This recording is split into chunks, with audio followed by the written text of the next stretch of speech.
Bunda, pernah nggak merasa sedih, kecewa, atau bahkan menangis diam-diam karena si kecil susah banget disuapin, usia 3 tahun? Katanya masa yang menyenangkan, tapi kok rasanya malah jadi penuh tantangan. Ya, makan harus sambil lari-lari, disuapin sambil nonton YouTube, atau malah nggak mau makan sama sekali. Tenang, Bunda nggak sendirian kok. Banyak ibu yang merasakan hal yang sama. Ini bukan berarti Bunda gagal. Bukan juga berarti si kecil nakal atau keras kepala. Mungkin kita hanya sedang butuh pandangan baru, cara yang lebih lembut, lebih menyentuh hati, dan pastinya lebih islami. Di video ini, kita akan bahas bersama solusi yang menenangkan dan membumi, yang bisa Bunda terapkan tanpa tekanan, dan insya Allah penuh keberkahan. Siap ya, Bunda? Mari kita mulai dengan hati yang tenang dan harapan yang besar. Karena setiap anak adalah amanah, dan setiap tantangan adalah jalan menuju pahala.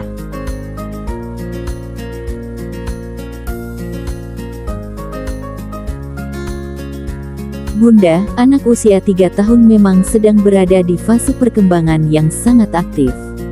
Mereka sedang belajar memilih, mencoba berkata tidak, dan ingin punya kendali atas diri mereka sendiri, termasuk soal makanan. Fenomena seperti gerakan tutup mulut atau disingkat GTM adalah hal yang sering terjadi pada anak-anak usia ini. Mereka bisa tiba-tiba menolak semua makanan favoritnya, bahkan hanya mau makan satu jenis makanan saja. Ada juga yang hanya mau makan sambil nonton, atau baru makan kalau sudah menangis dulu. Tapi tahukah Bunda, dari sudut pandang psikologi dan Islam, ini semua adalah bagian dari tumbuh kembang anak yang wajar. Anak bukan sedang nakal, ia sedang berproses. Ia sedang menunjukkan bahwa ia juga punya kehendak. Dan justru disinilah letak seni mendidik yang sesungguhnya, bagaimana kita bisa mengarahkan, tanpa memaksa. Menyentuh hati, tanpa harus marah-marah. Insya Allah, kalau kita bisa memahami akar permasalahannya, kita akan lebih tenang. Dan dari ketenangan itu, muncul solusi yang lembut namun tepat sasaran. Yuk, Bunda, kita bahas satu per satu solusinya. Mulai dari yang sederhana, tapi berdampak besar. Solusi pertama yang penting untuk kita periksa adalah pola makan harian anak. Kadang tanpa kita sadari, anak kita menolak makan di waktu makan besar, bukan karena makanannya nggak enak, tapi karena sudah terlalu kenyang dari camilan sebelumnya. Apalagi kalau seharian anak minum susu berkali-kali, ngemil biskuit, permen, atau jajanan, ya wajar saja kalau pas makan siang dia menolak makan nasi. Perut kecil mereka sudah penuh, Bun. Disinilah pentingnya manajemen jadwal makan. Coba kita atur ulang, pastikan anak makan utama 3 kali sehari, dan camilan hanya 1-2 kali. Jeda waktu antara camilan dan makan utama juga sebaiknya minimal 1,5 jam, agar perut punya waktu untuk lapar secara alami. Rasulullah pun pernah bersabda dalam hadis riwayat Tirmidzi, tidak ada wadah yang lebih buruk yang diisi oleh anak Adam selain perutnya. Cukuplah bagi manusia beberapa suap untuk menegakkan tulang punggungnya. Jika tidak bisa, maka 1/3 untuk makanan, 1/3 untuk minuman, dan 1/3 untuk napasnya. Masya Allah, betapa Islam mengajarkan kita untuk bijak dalam memberi makan. Anak juga butuh belajar lapar dan kenyang secara alami, agar ia bisa mengenali kebutuhan tubuhnya sendiri. Jadi, sebelum panik karena anak susah makan, yuk kita evaluasi dulu. Apakah hari ini ia kebanyakan camilan? Apakah ia terlalu sering diberi susu sebelum waktu makan? Apakah ia belum merasa lapar karena jaraknya terlalu dekat? Kalau iya, bisa jadi bukan makanannya yang bermasalah, tapi jadwal dan kebiasaannya yang perlu kita benahi dulu. Insya Allah, dengan mengatur ulang pola makannya, anak akan lebih siap menyambut waktu makan dengan hati gembira.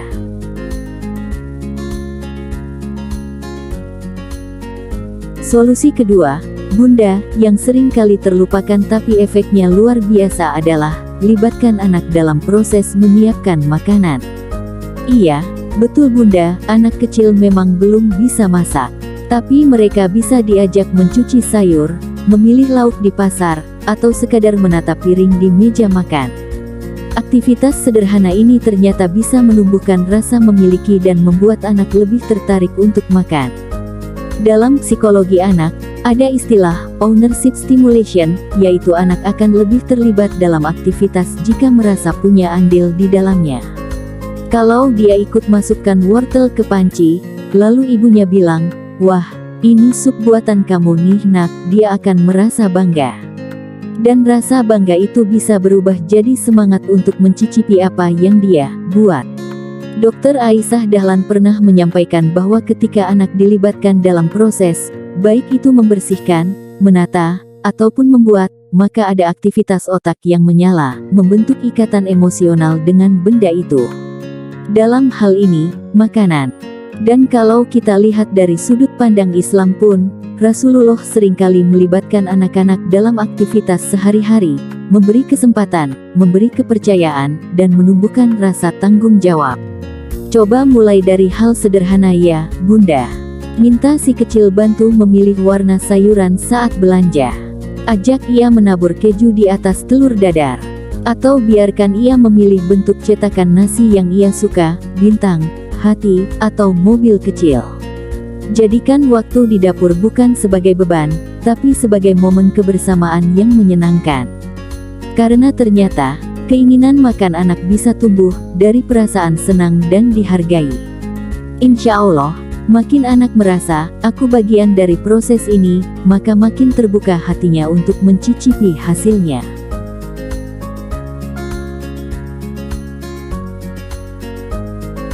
Bunda, solusi ketiga ini juga penting sekali, karena seringkali kita terlalu fokus pada makanannya, tapi lupa mengatur jadwal dan suasana makannya. Coba kita renungkan, bagaimana mungkin anak bisa menikmati makanan kalau suasananya tegang? Atau kalau ia makan sambil berlarian, sambil menonton video yang cepat dan berisik? Atau bahkan, makan sambil dimarahi atau diburu-buru? Dalam Islam, kita diajarkan untuk makan dengan tenang, tidak tergesa-gesa, dan menghargai nikmat yang Allah beri. Rasulullah sendiri selalu makan dalam keadaan duduk, tenang, dan penuh syukur. Itu bukan sekadar adab, tapi juga menenangkan jiwa. Begitu juga anak, Bunda. Mereka butuh suasana makan yang nyaman, damai, dan konsisten. Mulailah dari mengatur jadwal makan yang tetap setiap hari. Misalnya, sarapan jam 7, makan siang jam 12, makan malam jam 6. Ketika pola ini konsisten, tubuh anak akan belajar mengenali rasa lapar secara alami. Lalu, atur suasana makannya. Matikan TV, jauhkan gadget, duduk bersama di meja makan, meski makannya hanya sedikit. Gunakan piring lucu, sendok warna-warni, atau bahkan bentuk makanan yang menarik. Ini semua adalah bentuk stimulasi visual yang bisa menarik perhatian anak. Dan yang paling penting, hindari komentar negatif saat makan. Kalimat seperti, "Ayo cepat dong," atau "Kamu bikin mama kesal," justru bisa membuat anak merasa tertekan. Gantilah dengan kalimat yang positif. "Wah, anak solehah hari ini makannya semangat ya. Subhanallah, hebat banget kamu makan sendiri." Karena seperti yang dikatakan oleh Imam Al-Ghazali, hati itu lunak dan akan lembut jika diperlakukan dengan kasih. Jadi yuk, Bunda, kita ciptakan momen makan yang lebih hangat dan menyenangkan. Makan bukan sekadar mengisi perut, tapi membangun kedekatan hati antara ibu dan anak.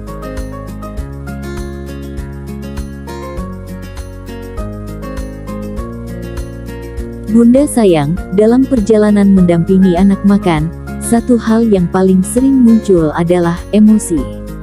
Kadang kita sudah capek, anak masih menolak makan.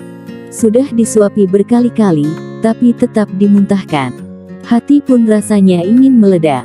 Tapi disinilah letak ujian dan rahmatnya, Bunda.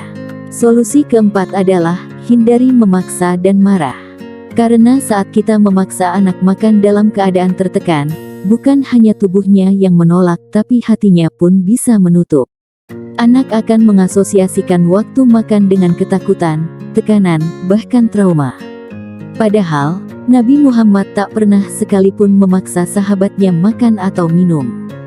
Dalam hadis riwayat Bukhari disebutkan bahwa beliau bersabda, "Jika kalian diberi makanan, maka makanlah.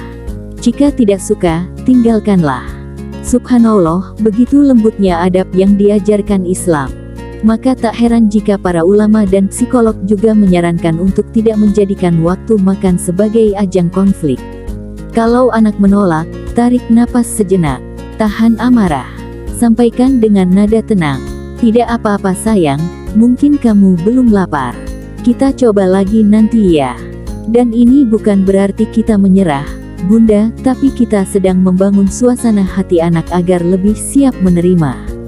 Dr. Aisyah Dahlan sering mengatakan bahwa emosi ibu sangat menular ke anak. Jika ibunya tegang, anak pun tegang. Jika ibunya santai, anak pun ikut tenang. Jadi yuk, Bunda, saat anak menolak makan, bukan suara yang ditinggikan, tapi doa yang ditenangkan. Bukan tangan yang mengancam, tapi pelukan yang menenangkan. Karena tujuan kita bukan sekadar anak makan, tapi anak tumbuh dengan hati yang sehat dan jiwa yang nyaman.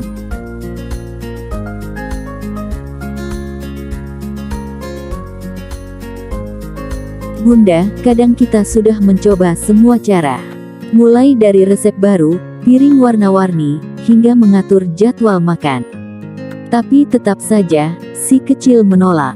Maka, jangan lupa, solusi kelima ini justru yang paling utama, doa dan zikir sebelum makan. Karena sejatinya, makan adalah urusan hati dan keberkahan. Dan hati, hanya bisa dibuka oleh Allah. Maka, sebelum tangan menyuap, kita libatkan dulu sang pemilik hati. Ajak anak untuk membaca doa makan dengan lembut dan pelan. Bukan sekadar hafalan, tapi kita hidupkan maknanya. Misalnya, Allahumma barik lana fima rozaktana, wakina azabannar. Artinya, ya Allah, berkahilah rezeki yang Engkau berikan kepada kami, dan lindungilah kami dari siksa neraka. Lalu bisikkan zikir sederhana, bisa dengan suara pelan sambil menyiapkan makanan atau saat anak mulai rewel. Misalnya, ya Fatah, bukakan hatinya untuk menerima nikmat-Mu, ya Allah.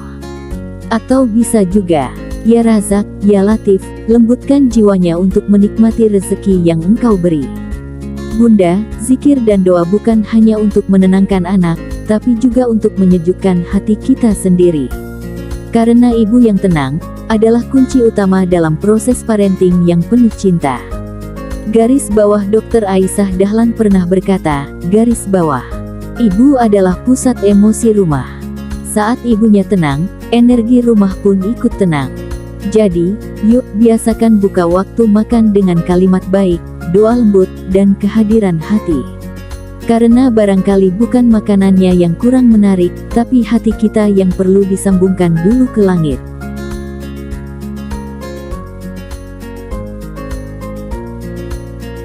Bunda, setelah mencoba berbagai pendekatan dengan cinta dan sabar, namun anak masih juga susah makan dalam waktu yang cukup lama, jangan ragu untuk mempertimbangkan solusi keenam, kenali kemungkinan penyebab medis. Kadang kita terlalu cepat menyimpulkan bahwa anak hanya manja atau picky eater.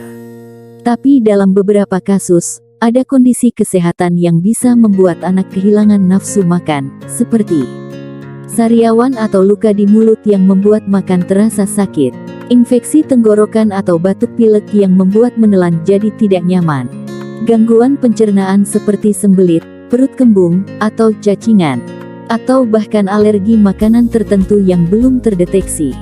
Bahkan anak yang terlalu sering minum susu tinggi gula juga bisa merasa kenyang palsu, sehingga tidak mau makan makanan padat. Dalam Islam, kita diajarkan untuk berikhtiar secara lahir dan batin.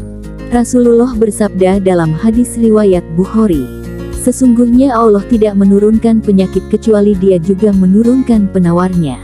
Maka, jangan ragu untuk membawa anak ke dokter, ahli gizi, atau tenaga kesehatan yang amanah jika Bunda merasa ada yang tidak biasa. Lebih baik memeriksa lebih awal daripada menyesal di kemudian hari. Dan tetap tenang ya, Bunda, karena ini bukan berarti Bunda salah atau lalai. Tapi justru menunjukkan bahwa Bunda adalah ibu yang peka dan bertanggung jawab. Dan ingat, saat anak sakit atau tidak nafsu makan, yang paling ia butuhkan bukan hanya obat, tapi juga pelukan dan ketenangan dari ibunya.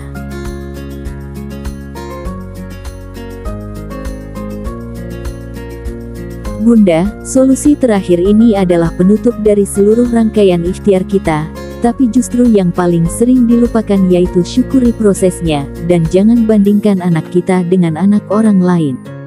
Karena sejatinya, setiap anak itu unik. Ada yang makannya lahap sejak kecil, ada yang baru doyan makan saat usia sekolah. Ada yang cepat tertarik dengan sayur, ada juga yang butuh dikenalkan berkali-kali dengan sabar. Dalam dunia parenting, perbandingan adalah racun yang halus. Kita sering tak sadar membandingkan anak kita dengan anak tetangga, keponakan, bahkan dengan kakaknya sendiri. Padahal Allah menciptakan setiap anak dengan fitrah dan ritme tumbuh yang berbeda-beda. Allah berfirman dalam Quran Surat At-Tin ayat 4, "Sesungguhnya kami telah menciptakan manusia dalam bentuk yang sebaik-baiknya." Artinya, setiap anak adalah ciptaan yang sempurna, termasuk dalam hal nafsu makannya yang sedang belajar menyesuaikan diri. Dr. Aisyah Dahlan pernah menasihati, kalau kita selalu membandingkan, maka fokus kita akan tertuju pada kekurangan. Tapi kalau kita bersyukur dan menghargai prosesnya, maka hati kita akan lebih ringan mendampingi. Yuk Bunda, daripada membandingkan, lebih baik kita catat setiap kemajuan kecil. Hari ini anak mau duduk makan tanpa lari-lari, itu kemajuan. Besok dia mau nyoba satu suap wortel, itu juga kemajuan. Jadikan itu sebagai momen bersyukur, bukan kecewa. Karena mendidik anak bukan lomba cepat-cepatan, tapi perjalanan panjang yang penuh cinta dan kesabaran. Insya Allah, dengan terus berikhtiar, disertai doa dan rasa syukur, Allah akan mudahkan setiap langkah kita mendampingi mereka tumbuh, satu suap demi satu suap, dengan hati yang lapang. Bunda tersayang, terima kasih sudah membersamai video ini sampai akhir. Itu tandanya, Bunda sedang sungguh-sungguh berjuang, ingin memberikan yang terbaik untuk buah hati tercinta. Dari 7 solusi yang tadi kita bahas, mungkin tidak semua bisa langsung berhasil hari ini. Tapi yakinlah, setiap langkah kecil yang Bunda ambil, setiap kesabaran yang Bunda tahan, semua tercatat sebagai amal di sisi Allah. Ingat, Bunda, anak yang susah makan bukan berarti anak yang nakal. Bukan pula tanda bahwa Bunda gagal. Tapi bisa jadi ini adalah cara Allah melatih kita untuk lebih sabar, lebih peka, dan lebih dekat kepadanya. Rasulullah pernah bersabda dalam hadis riwayat Bukhari, "Barang siapa yang bersabar, maka Allah akan tambahkan kesabarannya." Maka, tetaplah berdoa, tetaplah berusaha, dan tetaplah hadir dengan cinta. Karena anak tidak butuh ibu yang sempurna. Mereka hanya butuh ibu yang mau belajar, memeluk, dan tidak menyerah. Insya Allah, dengan izin Allah, hari-hari yang berat ini akan berganti menjadi kenangan yang manis. Dan suatu saat nanti, si kecil akan berkata, "Terima kasih ya Bunda, sudah sabar menemaniku, meski aku rewel dan susah makan." Bunda, kalau video ini bermanfaat, jangan lupa tinggalkan jejak ya. Klik tombol like, biar lebih banyak Bunda lain yang juga sedang berjuang bisa menemukan solusi ini. Tulis juga pengalaman Bunda di kolom komentar, siapa tahu, cerita Bunda bisa jadi penguat untuk ibu-ibu lain di luar sana. Dan, kalau Bunda ingin terus belajar bareng tentang parenting Islami yang lembut, menenangkan, dan penuh makna, yuk, subscribe channel ini dan aktifkan loncengnya, supaya Bunda nggak ketinggalan video-video terbaru dari kami. Karena perjalanan menjadi orang tua itu panjang, tapi insya Allah, kalau kita jalan bersama, langkahnya jadi lebih ringan. Sampai jumpa di video selanjutnya, Bunda tersayang. Tetap semangat, tetap sabar, dan terus percaya, bahwa setiap anak adalah titipan yang Allah pilihkan khusus untuk kita. Wassalamualaikum warahmatullahi wabarakatuh.